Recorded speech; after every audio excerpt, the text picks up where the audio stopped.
one of the things that we're seeing about the cloud rendering that was so interesting to me is, and when we came to Germany, there was a lot more worry and fear over security than there is in the U.S.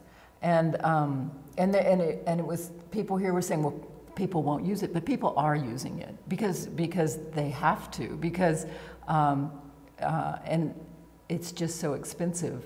So to ramp up to processors in the cloud is the most practical solution. And as they do that, walls are breaking down, barriers are breaking down, they're realizing this isn't so bad, you know, and that the expenses can even out and they have more control over it. And one of the things I think we're going to see is more collaboration happening. That it's not only just rendering, but they'll be doing a lot of other types of jobs like heavy simulation, stuff like that. And people being able to maintain the information in the cloud and work on it at home or wherever they are. And that's, again, that's that same trend we're seeing of not needing as heavy a hardware right on your desk. So, but go ahead. So that's a good point, because it leads into two parts of the discussion, and the security is certainly one of them. Because if you're going to deal with security and you're going to let people work at home or wherever in an airport, and they're going to be tapping into your IP, let's say it's the design of a new car that you made, or let's say it's the dailies of a film that you're making.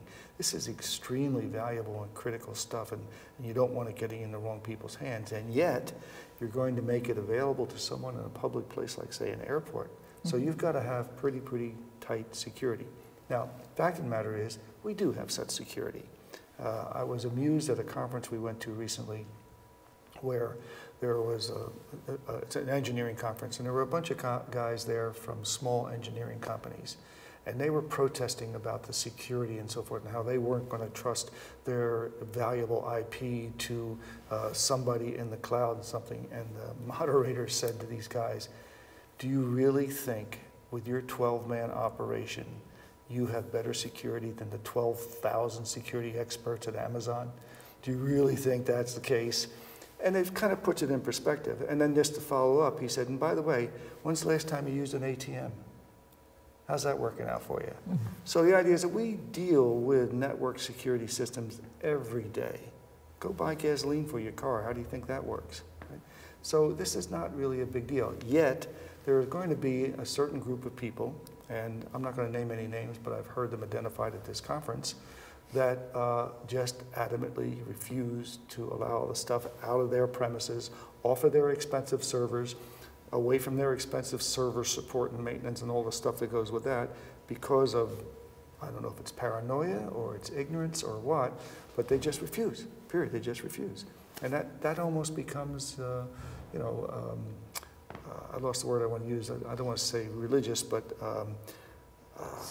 superstition? That's the word I wanted, thank you. It becomes a superstitious behavior because they don't have any hard data to back that up. It's fear of the unknown. And it's going to inhibit them, it's going to make them non-competitive.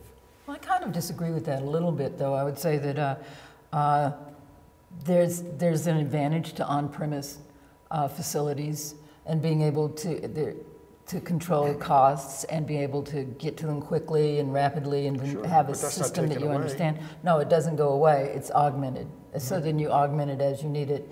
And I think one of the dynamics you'll see is that companies have giant server facilities and that sort of thing, and maybe they don't need as much because they can, they know they can augment it as they need to.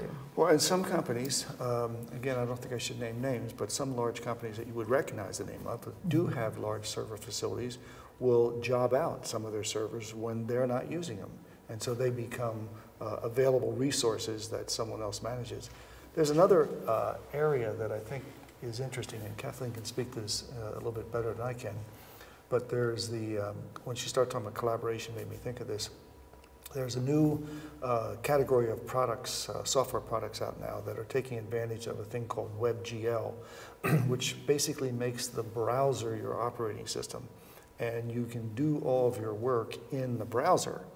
And one example that I like to quote is a company called Onshape that makes a CAD program that does that. But there are others like Google Docs and so forth. And with regard to collaboration, What's interesting and fun about this is that 2 or more people can be working on the same thing simultaneously anywhere in the world. So for example, the 3 of us could right now be editing a Word doc and making comments to each other and correcting each other in real time and end up with a finished document that we all agreed to. Well, yeah, we talked about Google Docs being the model for that, and I did touch on that a little earlier, but that's exactly right. We see a lot of software going to the cloud, and if something like a heavy CAD program could be used, then certainly content creation software can go as well. And I think that Adobe is really interested in moving that way. It's easier to control piracy. You can charge subscription rates instead of selling packages, and we've seen Autodesk be interested in that as well. You know, they bought a company called Lagoa, which is a rendering. You can render in the cloud, and it had a modeling program as well. So I think you'll see more of that. That will enable people to work collaboratively, and one of the trends of that, the sort of underlying trend that isn't addressed very often, is it's a fileless workflow. That your data, the world that you're working on and everything is in the cloud, and it's updated, and it's always the most recent version, so there's no versionitis, and there's eventually no file on your computer to be out of date and have on another guy's computer to be inconsistent. Instead, everybody's working on the same thing in one version of the truth, and that makes an awful lot of sense. Yeah, there's no save as function. Yeah. With regard to what Kathleen was just talking about is also the aspect that when you are working in a browser, you now are totally platform unrestricted. Oh, right? So the browser can be on your phone, it could be on your tablet, it can be on your PC, it could even be on your TV. Well, you'd be on a Mac and be on Linux, on exactly. Windows. So that's the other neat thing about this is now you really have democratization of hardware. Well, and then that takes us back again to this idea of, and you don't have to carry a heavy computer with you. More and more, why wouldn't there just be an anonymous computer where you are that you can just pick up and start working? Like the old telephone booths. Kind of, yeah. Yeah. My personal excitement right at this exact moment, it has been for a while actually, is augmented reality. I believe that augmented reality is our future. I think that we as a worldwide population will all wear glasses, and that these glasses will, as advertised, augment our lives. We'll be able to see things that aren't there. We'll be able to see things better that are there.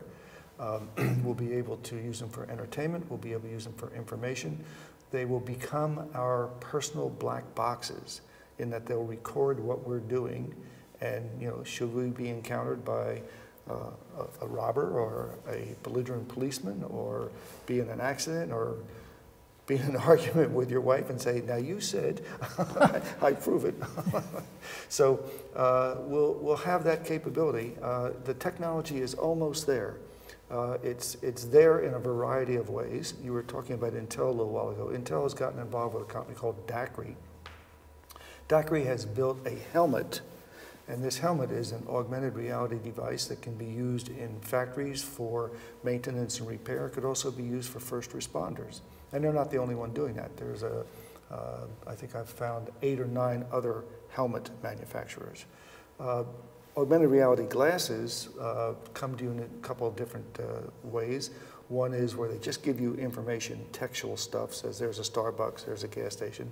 Others are where they give you graphics, so now you can see maps and or play games or look at fashion and so forth.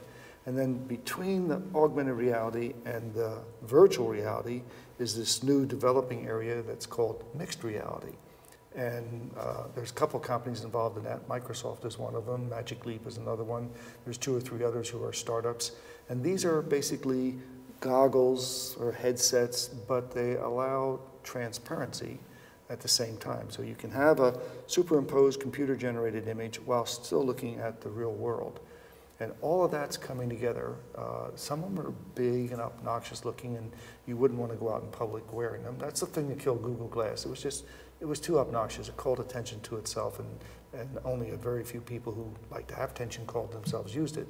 But we will wear everyday looking glasses, just as we wear sunglasses now, just as we wear corrective lenses now. We will do that, and there'll be information on the screens of those glasses, and we will have a better life. You know, I'm going to go a completely different direction. Jon, you ignorant fool. No, it's just that I think one of the things that's gotten so interesting in media is new avenues of distribution. So we're seeing sort of the breakdown of broadcast, big company broadcast, and we're seeing the availability of content coming from a variety of resources over IP, like YouTube, but Amazon and Netflix, and from so many different directions, and there's this huge hunger for content, and it's helping support more personal and independent productions. We're also seeing the cost of cameras come down so dramatically. The use of software is getting so much easier. One of the things we're seeing is it's easier to create 3D because we can do scanning and use photogrammetry techniques. So all these things are enabling much more content, much more varied content, and much more personal content from new voices. I'm really excited about that, and I can't wait to see what comes. It's a good question because FMX is not in the center of the universe. You have to really want to go there. Stuttgart is a nice place, but it's, you know, you have to go somewhere else before you can go to Stuttgart, whether it's Munich or Frankfurt or Paris or wherever. So it's a dedication to come here.